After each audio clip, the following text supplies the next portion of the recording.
Welcome, everybody. Thanks for being here. You are listening to Incorruptible Mass, and our mission here is to help you understand state politics.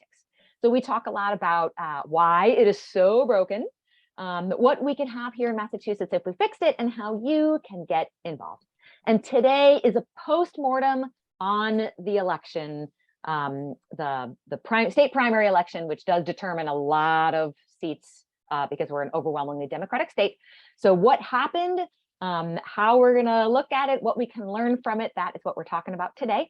But before we go on, I'm going to introduce my super amazing co-hosts and tell them how happy I am that we're recording, because it's been weeks. We've chatted with each other, but we haven't actually, recorded. We've missed all of our listeners, and we're happy to have everybody here. So Jonathan Cohn.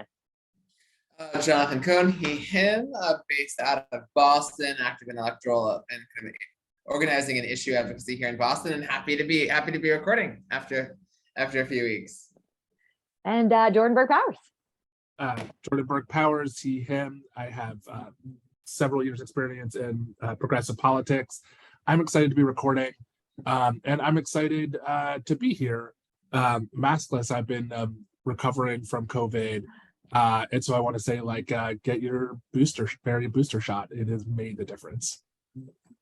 Oh my gosh, I'm so sorry to hear that, Jordan, and I'm so glad you're here. And I'm really grateful to you for being here when you're recovering.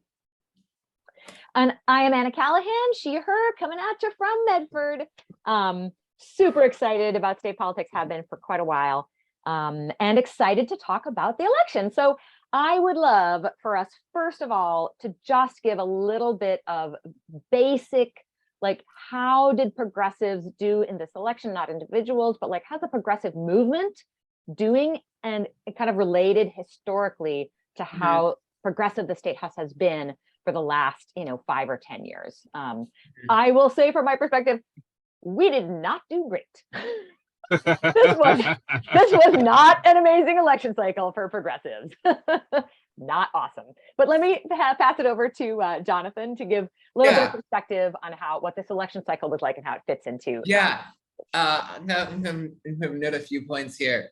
Thanks. No, and definitely share it with a disappointing night. There are some really exciting wins in that. Shout out also to in Worcester, where Jordan is with Robin Kennedy beating Joe Petty was an exciting win. One thing that I was quoted in the American Prospect saying this, and but true, is that the legislature over the past decade has gone from doing things that are actively harmful to doing things that are woefully insufficient. So from one perspective, we can say that we've seen progress in the long view of the legislature when they're not actively tripping over each other to pass right-wing messaging bills. Right.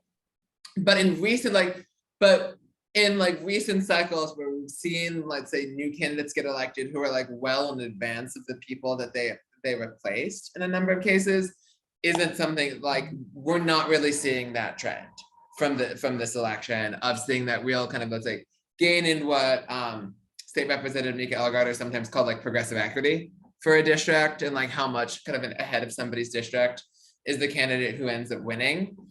And one dynamic that I often think of as well with this election is that a decade ago, 15 years ago, very few candidates even wanted to call themselves a progressive candidate in a race.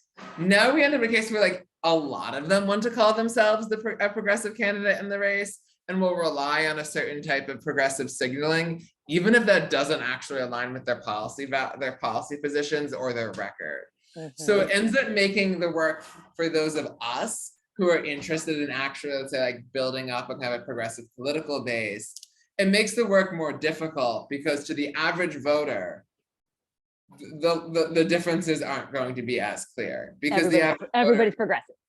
Exactly. Everybody looks the same. They're all doing good. And so you can vote on something else, because the average voter isn't able to follow every little detail of the difference that goes on for reasons of time or interest. So that puts out kind of a heavier lift for saying, how can you actually show that real contrast that exists there when you have people who, and then the contrast very much there do, when to a voter who's just largely not politically engaged but reliably votes, clues that checks in and thinks oh, they all look fine.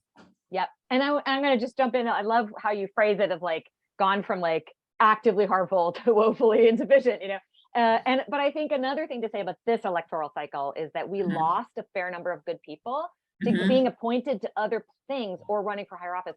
And we did not gain as many people as we lost. Yeah, that's a really good point. Yeah. Yeah. Because I think about how like you had that interesting dynamic, and it even speaks to some of like the national trends that in 2018, when we gained like a large number of female legislators, in particular more like often younger progressive female legislators who even were in communication with each other during the campaign, and you had that type of like weight that kind of was reflected nationally in the number of 2018 elections. Whereas to some extent, akin to what some things we've seen in other places in 2022, there's a sense of contentment, I would say, almost that speaks to almost in part that like cyclical, now that there's a Democratic president and people are less engaged per se on stuff, that they're not like hyper alert to everything and feeling the need for shaking things up, and cyclically fall back into that kind of a less active state. And so I think it's important because I think I want to highlight this because I think it goes well into some of the other things we're going to be talking about is, if you were a regular voter or if you were to believe the politician speaking, actually progressives had a good night because a lot of people were claiming to be progressives. It's just that those of us who are aware of the positions they've taken, the positions they're promising to take, the things they're promising to do, not just saying they're progressive, but what does that actually mean? The things that they're promising to do, the things that they have done are not actually progressive. And so it's sort of interesting for when we think about sort of how people are reading this election and talking about the election post-mortem.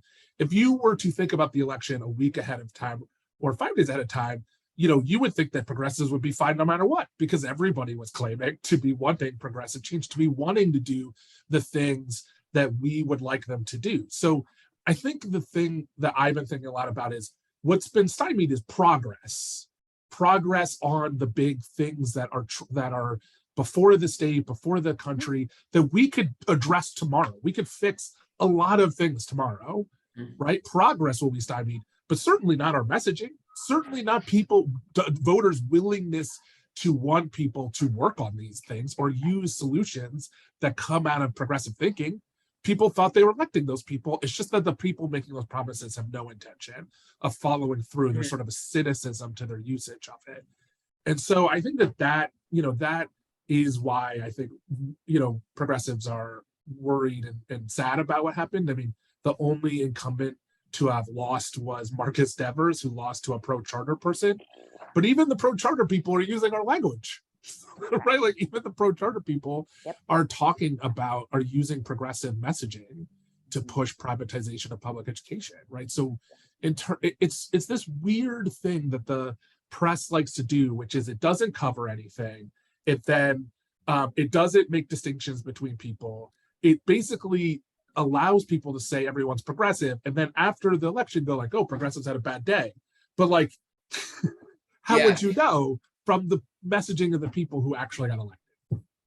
Yeah, exactly. No, that's a great dynamic as well with like media coverage of the media saying all of these candidates are great, and then says, well, the progressives are bad. No, you told all of the voters who are relying on you for information that like throwing up her hands to the side, they're all the same. And it does speak to the kind of the weak state of a lot of political journalism, where you have people who aren't actually interested in policy contrast, and how that ends up leading to like what I often call like the vibe theory of elections that ends up taking a certain degree of precedence. And go ahead, Anna. I was going to change the topic, so you finish and then I'll. I was a little bit going to change the topic and talk. I think part of what we're seeing from when we did a data dive 2 years ago into who voted, who hadn't voted before, who were the people who showed up to the primary election who don't normally vote in primary elections. So, normally people who vote in primary elections are, progressive folks who care deeply about their communities, or people that the campaigns themselves drive to the polls. So you'll see good campaigns will raise the number of people who are likely to vote by talking to voters, getting them out to vote. That helps people of color and candidates of color because they're able to talk to people of color, tell them why the election matters, encourage them to vote. Right, like there's sort of an ability to have some control over the electorate, and also some, be able to communicate with people because you have the money, people, time to communicate with all the people who might vote. And can I ask a question? Yeah. So you say like progressives and then people that are driven, but it's also fair to say that people who vote in these sort of smaller elections, right, municipals or state primaries or whatever, tend to be homeowners. They tend to be, a little bit wealthier. Like those are the people who always vote, or people who have very stable lives, stable incomes, Yes. Not the more marginalized people. Yeah. But they are people, but there are a lot. I mean, but you can still drive some people to the poll, right? Like you can get some turnout, you can increase turnout. I think, when I think about races that progressives have won, that we've helped push forward, it's been that combination of sort of voters who vote all the time and adding voters who are unlikely voters, but who have been waiting for sort of a person or a candidate or an organization to really drive home the importance of that opportunity, that there's an opportunity here. When you have such high voter turnout, that's relatively uninformed, as they were telling pollsters they were, about what is happening, your ability to affect the outcome of the election through the normal means of campaigning decreases greatly, and you start to get this malaise of just like incumbents and status quo people, because if the media says, well, they're fine, no, there's no real difference, and if the candidates themselves are saying, oh, I believe everything that person believes, which is what incumbents always say. That's an incumbent which tactic. Incumbents always close the gap, right? That's right. They're always, no matter what if somebody to their left is running, then that is the tactic they use. Is to whatever that person says, just repeat it. Just rewrite your own webpage to match theirs. Like rewrite your everything to match whatever the person to your left is saying. And don't look behind the curtain. Don't ask questions about have they actually supported it? Did they actually vote for it? What did they do when they had an opportunity? And so you get this, and so voters in those scenarios where they don't have outside information to make informed decisions, the media has abandoned its role in talking about policy, and the candidates themselves are making it hard to distinguish. They're going to vote for the safe bet. They're going to vote for the incumbent, especially when voters are, again, more comfortable than the people who are already comfortable in voting, more invested in the status quo, or at least more willing to go along with it, right? Because they're unsure of because change is hard to, not everybody wants change, and if you don't know what's going on, it's hard to make a decision to change, right? And so in that scenario, what we've seen is vote by mail has been used largely by largely by women over the age, the newer voters are women over the age of 50, who self-describe themselves as moderate or conservative. So those are the people who are availing themselves of this new, are coming into the electorate who hadn't normally voted and are availing themselves of vote by mail. And it's not commiserate with the other types of people in the electorate, right? Like we're not seeing the same number of young people, the same number of people of color also avail themselves of vote by mail, right? So you get a skewing of the electorate towards a more comfortable base, a skewing of the electorate towards more homeowners, towards older folk, right? Like even more than already. And because there's so many more voters, your ability to communicate with them, your ability to talk with them, your ability to bring in new voters to make a difference, voters who might reflect the community more or might reflect the values of the broader electorate more. It's harder to bring enough of them in to clarify, put a couple numbers to it, like any one district might range, like vote by mail generally increases the number of people who vote. And so it might increase almost nothing, right? In some districts, hardly increases at all. But like in the district that I ran in, it was literally double the number of voters as it had been before, purely because of vote by mail. Like this is a long trend of like how many people were going to vote, and just no question about it, twice as many people or more voted, or more, absolutely unexpectedly. So just to increase that.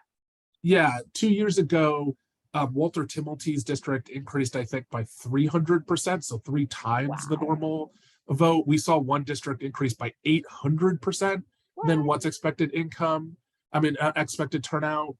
Jordan Meehan, who was a great candidate challenging an incumbent, quadrupled the, he got more, Jordan Meehan, the challenger, got more votes than historically I could find in that district and got easily beaten because of how many more people voted. Yeah, so it is, in some places, it really, really ratcheted up who voted.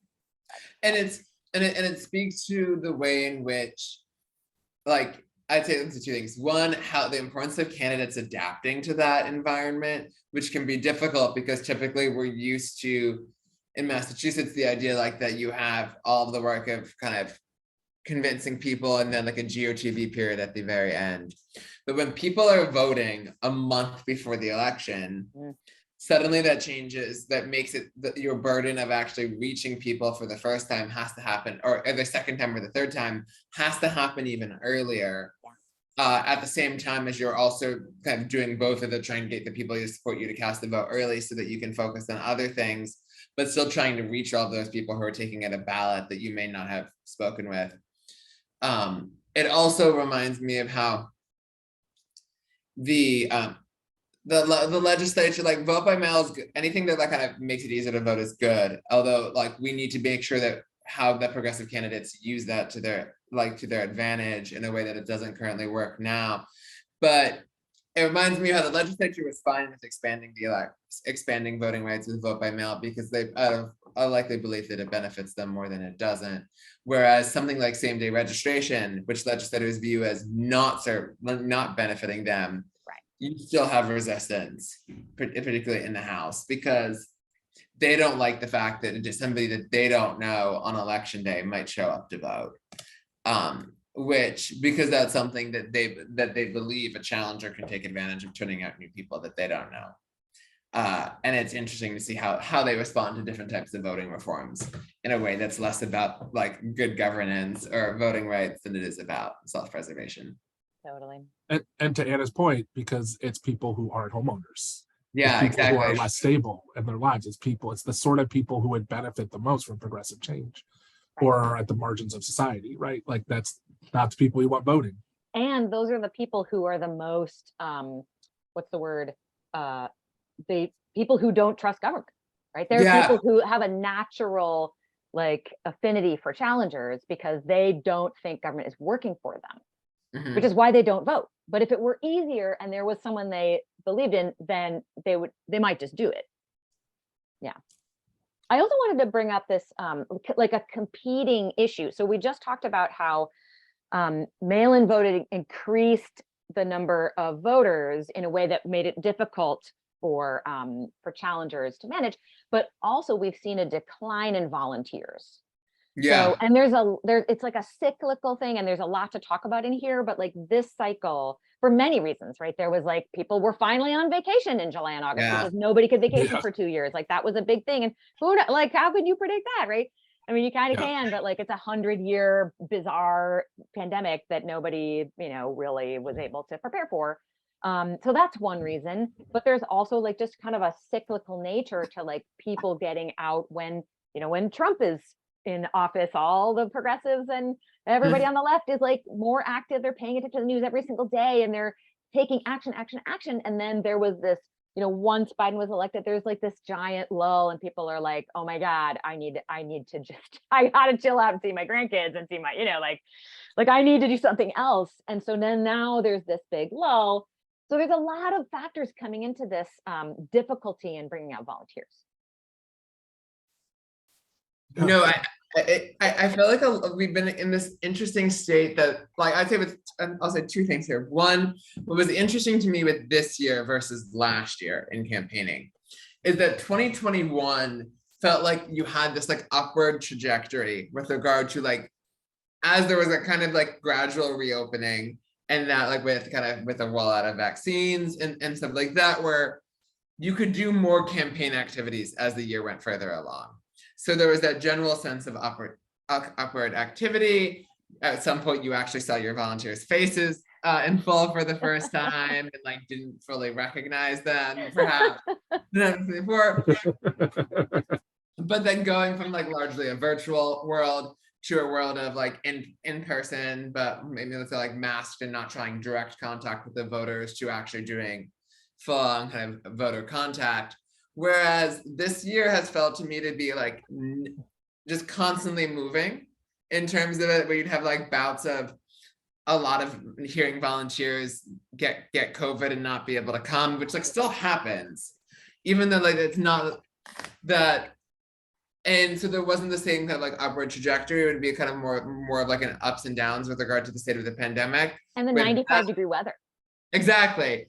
That combined with like people hate canvassing when it's 100 degrees. Yeah. As well as the sense of people who've been through 2 years of a pandemic and were like, I want a break, or I want the vacations that I scheduled for May of 2020 that I have not been able to do. Exactly. Or I'm going to go to my cousin's wedding that was supposed to be 2 years ago, you know?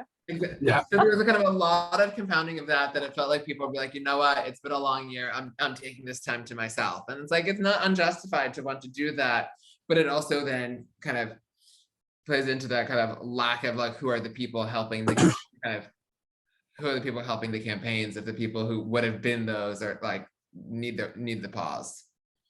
I'm gonna jump in to talk a little bit about how like we're now looking back at these things, which, you know, we're analyzing it after the fact, right? Mm-hmm. And we're saying, oh yeah, you know, as if we could have predicted that, you know, everybody wants to be on vacation in July and August now that we are out of COVID, or, you know, there's other reasons why we couldn't get enough volunteers, or, you know, more conservative women are the ones who are coming to the polls.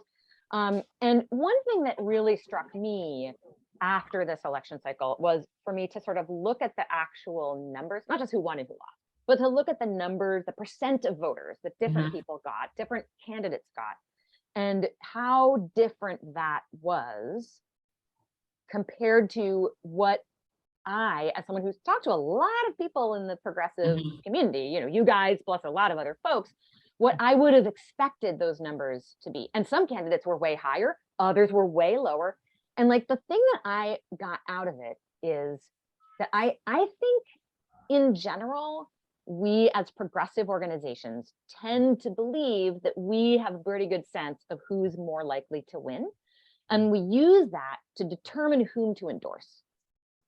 And you know, we're now saying, oh, well, it'll probably go back to being more predictable because now we know who it is that comes out through mail-in voting. And now we know, you know, XYZ, and the pandemic is going to go away. And I think that is probably true. It may get more predictable, but I would just love for all progressive organizations to just have more humility about like who could win, right? When we only endorse people we think could win, then we better be right. Otherwise, we're really hurting those people who could have won if only we'd endorse them. You know, not that our endorsements make that much of a difference. You know, let's also be a little humble about that. Like, it's not the endorsement that's going to make them win.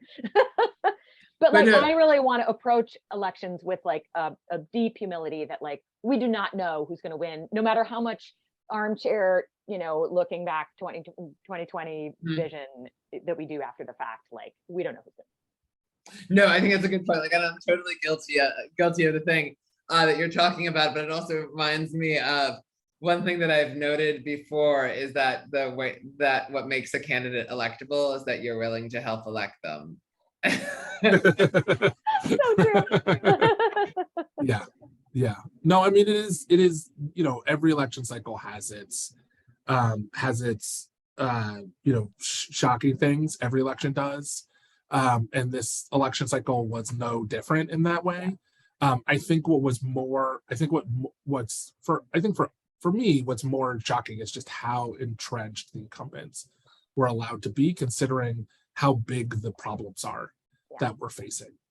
Like, it's hard for me to square those things. But, you know, I think a lot of times when fear comes up, people want safe things, and especially in a state where they feel like the Democrats are doing enough to sort of push back against sort of Trumpism writ large. It's, you know, it's sort of it's, you know, it's hard. It's easier to see in retrospect, but it is hard to see from the get-go. I think the other piece I think a lot about is just like, what is our mechanisms for vote by mail. You know, every candidate I know was unprepared for vote by mail. You know, no one was, people were sending mail after vote by mail. And I would tell people, like, it's too late. Like, you need, like, people are making decisions on who they're voting for now. You need to be, you know, you need to be earlier. Our clock around it has it. You know, how we get voters to go use vote by mail. You know, we don't really have a sophisticated process as a large community. We're not doing the ballot chases that Oregon does, or California or Colorado. And part of that is the system that got created in Massachusetts is not vote by mail. It's this convoluted absentee ballot system where you have to request an absentee ballot and it will come, but it won't come on the same day. If you're in Reading, it's going to come in a different day than if you're in Woburn. And if you have a district with more than one town, you're getting ballots on different days. And there's no rhyme or reason. You can't figure it out. It's 351 answers to that question. Early voting's similar. It's not the same days. It's not the same process. It's not in the same locations, right? It's just everywhere.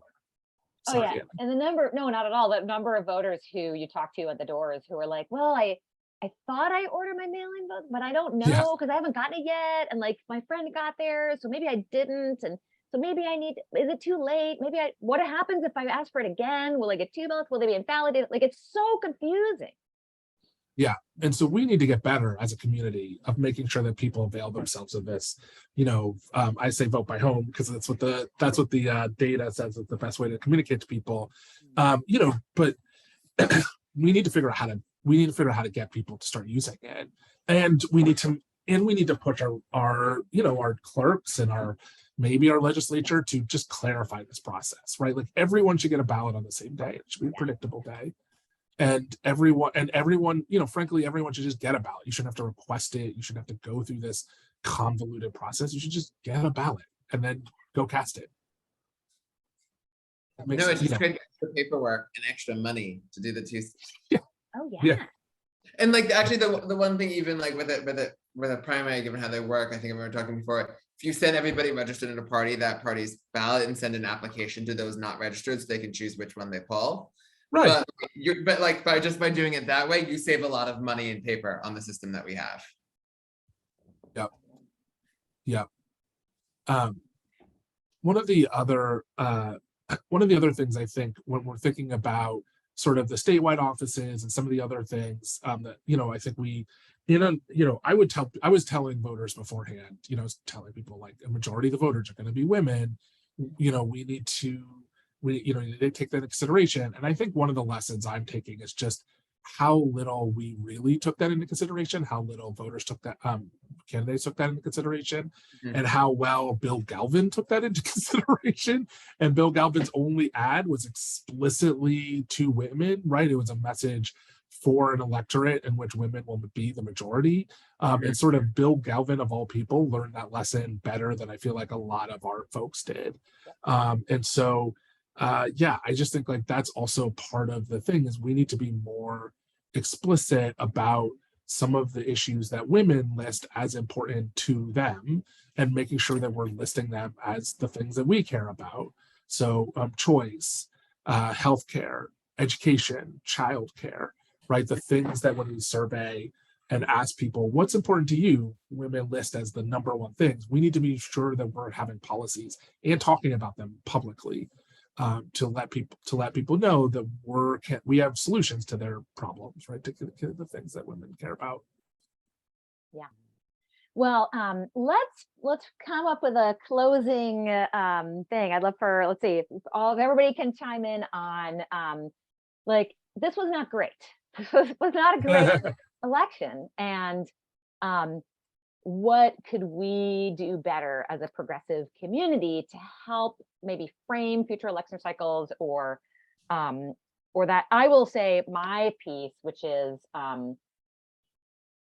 I really would love to somehow get across to the average, you know, Josephine voter, how, like, all the things we have stated many, many times, that, like, setting the bar, the way that we defeat Trumpism is by showing what a Democratic Party can do when it is willing to pass policy. It's not by being safe. It's not by being conservative. Yeah. Like the reason that Republicans win is because they're pushing the freaking boundaries. The reason that we will win is when we are pushing to win policy for our base, right? Like more marginalized people of color, poor people, like the whole, like everything that is the opposite of what the Republican Party is doing. Like we have to pass policy for these people. And when we are trying to be like safe and middle of the road, we're actually hurting democracy and we're helping Trump. So that's what I wish we could get across more in the media, distributing our own media through progressive organizations. So that's my take. And I would love to hear from each of you if there's a thing that you believe we could do better, if we did it better as a progressive community, like what? I want to quickly piggyback on what you were saying, because it's so true that it's both. It helps you bring in more people, but it also, if you're actually passing things, like because of the average voter isn't paying attention to every little thing, but the average voter can take away positive versus negative. It can take away productive versus unproductive. And it can get like, there are certain connotations that you can get from a very light media diet. And if you're constantly passing things that seem good, you can understand that as being something good that you should vote for. So it's something where you both can energize the people who are the direct constituency of what you're passing, but to the general voter beyond that, you're seen as actually doing something. Yeah. And it's great when those two align so that you're doing something is actually doing good. And that sitting on stuff doesn't have a constituency beyond the powerful interest that one thinks to say the same. The one other quick thing I'll think is just the importance of starting early, I think is true for so many campaigns, is that with a number of campaigns, high name recognition at the start has a large impact on the end. And what that means is that is the world of work that happens before a candidate even announces, and how people need to be thinking about that ahead of time and laying the ground both for themselves or for other candidates, and the work that needs to happen almost a year round for that. Yeah. I want to agree, and I say all the time that like a breeding ground for fascism is not solving people's regular problems and a malaise of the political class around it, right? Like somebody's going to fill the void, and it's going to be hatred of others if you can't fill it with actual policies to make people's lives better. Which gets to the thing, what I think we need to pass question 4. There's nothing more important right now in my mind than ensuring that we keep question 4. I think Can you tell us what to give a little more detail about what that is? If the good work of passing the driver's license bill, which simply says that if you're driving on the roads, you have access to a driver's license in Massachusetts. If the good work of having finally passed that bill after 18 years, finally getting over the finish line, getting it through the legislature, and if voters then repeal that bill, our legislature will do nothing. It will not meet this moment. It will not continue to be sort of ineffective. It will go down the path back to where it was. It'll cocoon into being a do nothing legislature that passes nothing. And that will be the best thing that fascism has going for it, is a Massachusetts that gets too scared to dream or to do the right thing or to do big things. So the substance of the bill is important. The way impact it has on people's lives is really important. People who aren't able to drive with driver's licenses face really hard choices. Oftentimes, it's hard to get to jobs. It's hard to contribute, right? Like there's a lived horror to the situation that we helped rectify through passing that legislation. So the effect is important, but equally important is on the future of what we're able to do in the legislature. If we do not secure this bill, through question 4 and make sure the question 4 passes and says yes, it will portend very poorly for anything we want to do for any people, any marginalized group in Massachusetts. So please get out there and work on question 4 and question 1. Absolutely. Question 1, fair share amendment. Question 4, driver's licenses. I love being with you guys. It's so great. Thanks everybody for listening, and we will talk to you all next week.